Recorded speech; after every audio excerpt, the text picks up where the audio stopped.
Today న్యూస్కి స్వాగతం. ఉన్నతమైన వైద్య వృత్తిలో గత 26 సంవత్సరాలుగా బద్వేల్ పరిసర ప్రాంత ప్రభుత్వ హాస్పిటల్స్ నందు వివిధ విధులు నిర్వహిస్తూ బద్వేల్ హాస్పిటల్ అభివృద్ధికి విశేష కృషి చేసిన చిత్తూరి రామ్ ప్రసాద్ ఎంబీబీఎస్ డివైసిఎస్ 31/8/2024 పదవి విరమణ చేయు సందర్భంగా ఈ సమావేశానికి Badvel CI Rajagopal, Badvel urban SI Ravikumar, municipal vice chairman Sai, hospital committee member Narayana ముఖ్య అతిథులుగా పాల్గొన్నారు. ప్రభుత్వ హాస్పిటల్ డాక్టర్లు, స్టాఫ్, బద్వేల్ ఇతర సిబ్బంది పాల్గొన్నారు.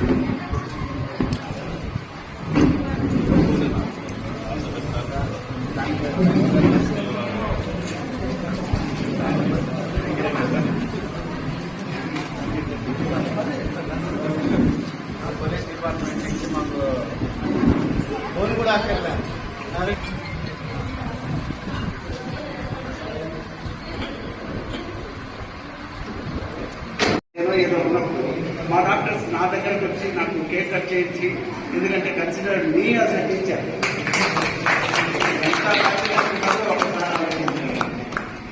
మా డాక్టర్స్ ఇచ్చిన ప్రయారిటీ అంత ఉన్నందుకు నిజంగా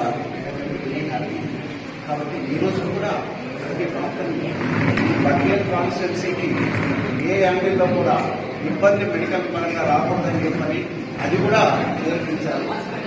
సో మా డాక్టర్స్ మీరందరూ కూడా అందరూ కూడా మీరందరూ నాకు సహకరిస్తేనే ఈరోజు బద్వేల్లో ఈ పేరు హాస్పిటల్కి ఒక మంచి పేరు ఆయన కోరిక. సో ఆయన అన్ఫార్చునేట్ డాక్టర్ గారు చనిపోయారు, ఎమ్మెల్యే గారు. తర్వాత మనకు వాళ్ళ డాక్టర్ సుధా గారు వచ్చారు. సుధా మేడం గారు సార్ కోరిక పైకి తీసుకురావాలని మన ఎక్కువ దాంట్లో కృషి చేసింది మన సాయి సార్. ఈ రోజున మనకు రాజగోపాల్ గారు చైర్మన్ గారు వీళ్ళందరూ కూడా కృషి చేసి డయాలసిస్ బద్వేల్కి రావడానికి నాకు సహకరించినారు బాగా 90% 40%. సో ఏదైతే బద్వేల్కి డయాలసిస్ సౌకర్యం వచ్చింది. ఈ రోజున నాకు ఒక బాబు నేను ఉండాలి ఒకరికి, ఇంకా నాకు ఇంకో 15-20 ఏళ్ళు ఇచ్చినా కూడా నేను పని చేయగలను. కాబట్టి ఇక్కడ ఈ అవకాశం మన కౌన్సిలింగ్లో కూడా నేను బద్వేల్ డయాలసిస్ మెడికల్ ఆఫీసర్గా వస్తున్నాను. సో మా ఇప్పుడున్న సిబ్బందితో మళ్ళా అందరితో కలిసి ఉంటా ఉన్నందుకు నాకు నిజంగా చాలా హ్యాపీగా ఉంది. యాక్చువల్గా నాకు రిటైర్డ్ అయిపోతున్నానేమో, ఇంటికి పోయి గమని కూర్చోవాలేమో అనే ఫీలింగ్ మాత్రం నాకు లేదు.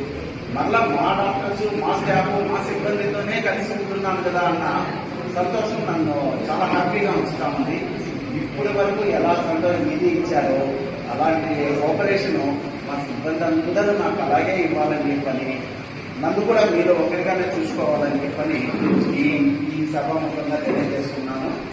అందరూ కూడా దయచేసి మా సుబ్బారెడ్డి గారు ఈరోజు అనుకోకుండా నాకు ఏం చేస్తారని చెప్పని, యాక్చువల్గా లేకపోతే మన తెలిసిన వాళ్ళకన్నా చెప్పుకుంటాను, చెప్పలేదు. కానీ డాక్టర్ గారు ఇదంతా చేసి మన బిజీగా ఉన్నారు. ఈరోజు ఏదో మీటింగ్స్ కూడా ఉన్నాయి, అయినా కూడా సార్ ఫస్ట్ ప్రయారిటీ మనకి ఇచ్చినందుకు చాలా థ్యాంక్స్ సార్ మీకు. తర్వాత సో మీరందరికీ నేను సార్ చెప్పినా ఏమి చెప్పినా మీరు ఇక్కడ వరకు ఇచ్చిన వాళ్ళు చూపించిన అభిమానం, ప్రజలు ఇచ్చిన గౌరవం, మా సిబ్బంది ఇచ్చిన ఎంకరేజ్మెంట్, దాంట్లోనే నేను సాక్ష్యంతో ఈ రోజున బయటెడుతున్నాను. కానీ మళ్ళీ మీ దగ్గరికి వచ్చినందుకు హ్యాపీ. కాబట్టి ముఖ్యంగా పత్రికా మిత్రులు నాకు ఇచ్చిన సహకారానికి మీకు కృతజ్ఞత చెప్పుకునేది ఒక్కొక్కరికి పేరు పేరున చెప్పుకోలేకపోయినా ఈ సభ పరంగా దీని ముఖంగా నేను ప్రతి పత్రికా మిత్రులు నాకు ఎంతో నా వెనకాల అండగా నిలబడ్డారు. ఏది ఒకవేళ చిన్న సమస్య ఉన్నా అది ఎక్స్పోజ్ కానియకుండా మా దగ్గరకు వచ్చి డిస్కస్ చేసి రెక్టిఫై చేసి మా హాస్పిటల్ పరువుని మా యొక్క పనితనాన్ని కాపాడడంలో సహకరించిన పత్రికా మిత్రులందరికీ కూడా నమస్కారం తెలియజేస్తున్నాను. రాని వారికి కూడా దయచేసి పేరు పేరున కూడా ఆ మిత్రులకు అందరికీ కూడా థ్యాంక్స్ తెలియజేసుకుంటున్నాను. అలాగే నా కోఆపరేషన్ ఇచ్చిన వ్యక్తి ఎవరు అంటే ఎన్ని సంవత్సరాలుగా నా 30 సంవత్సరాల కెరియర్లో డాక్టర్ శ్రీవాణి నాకెంతో సహకరించారు. నేను నిజమే, మనం ఒప్పుకోవాల్సింది. ఎందుకంటే మనకు ఎన్నోసార్లు సమస్య వచ్చినప్పుడు ప్రాణం పోసేటువంటి. అందరికీ నమస్కారం. డాక్టర్ రాంప్రసాద్ సారి పదవి విరమణకు చేసిన పెద్దలు, డాక్టర్లు, అదేవిధంగా స్టాఫ్, రిమైనింగ్ బయట వచ్చిన ప్రజలు, అదేవిధంగా సార్ వాళ్ళ ఫ్యామిలీ మెంబర్స్ అందరికీ కూడా ధన్యవాదాలు. రాంప్రసాద్ సార్ గురించి నాకు అంటే ఈ 7 months లోనే బాగా కనెక్ట్ అయినాడు సార్. అంత ఈజీగా కనెక్ట్ అయ్యారు డాక్టర్లు. అయితే డాక్టర్ మాత్రం నేను రీసెంట్ గా మొన్న ఈ చనిపోయిన వ్యక్తి గురించి వచ్చినాము. ఆ రోజు వచ్చినప్పుడు ఇంకా సార్ ఇంకా ఒక 5 ఏళ్ళు ఉంటారేమో సర్వీస్ లో అనుకున్నాం, కానీ ఈ రోజు సడన్ గా వచ్చి సార్ వచ్చి ఇన్వైట్ చేశారు. సార్ రిటైర్మెంట్ సార్ అని చెప్తే ఇదేంటి అప్పుడు రిటైర్మెంట్ అయితే సార్ ఇంకా 50 ఏళ్ళు ఉంటాయేమో అని నేను అట్లా అనుకున్నా. నాకు తెలియదు అంటే సార్ 62 వయసులాగా నాకైతే ఇప్పుడు కనిపించలేదు. అంత యాక్టివ్ గా ఉంటారు సార్. సార్ మనకు సూపరింటెండెంట్ గా ఇక్కడ ఉండి ఒక గవర్నమెంట్ హాస్పిటల్ ని ప్రైవేట్ హాస్పిటల్ కంటే చాలా గొప్పగా మెయింటైన్ చేయడం అనేది చిన్న విషయం కాదు. అది ఎప్పుడైనా చూడండి ఈ హాస్పిటల్ ఎంత నీట్ గా ఉంటుందంటే మన జిల్లాలోనే కాదు రాష్ట్రంలో ఎక్కడ కూడా ఈ గవర్నమెంట్ హాస్పిటల్ ఇంత నీట్ గా మెయింటైన్ చేసే వాళ్ళు ఎవరు ఉండరు. దీంతో కరాఖండిగా చెప్పగలము. దాంట్లో సార్కి ఖచ్చితంగా 100కి 150 మార్కులు ఇవ్వచ్చు. అంత మెయింటెనెన్స్ చేయడము, రిటైర్మెంట్ అవుతున్నప్పటికీ కూడా ఇప్పటికీ కూడా అంటే ఏ విధంగా చెప్పాలి, మన స్టాఫ్ ఏ విధంగా సద్వినియోగం చేసుకోవాలి అనేది సార్ చూసి నేర్చుకోవాలి మనము.